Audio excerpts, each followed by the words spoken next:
தமிழ்நாட்டின் வளர்ச்சி பயணத்தில் ஒருவரையும் பின்தங்க விடமாட்டோம், வெல்வோம் ஒன்றாக.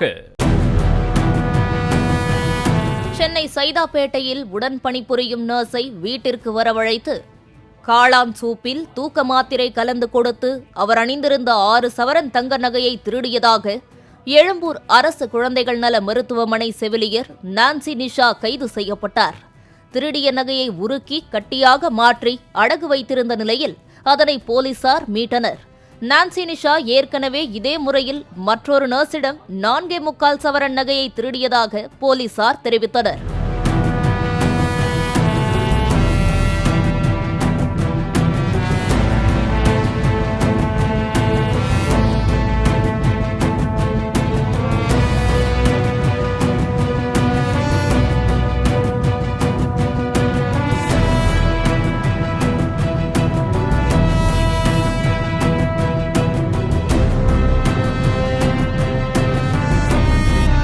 தமிழ்நாட்டின் வளர்ச்சி பயணத்தில் ஒருவரையும் பின்தங்க விடமாட்டோம், வெல்வோம் ஒன்றாக.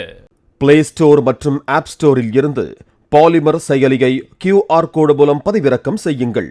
செய்திகளை உடனுக்குடன் பெறுங்கள்.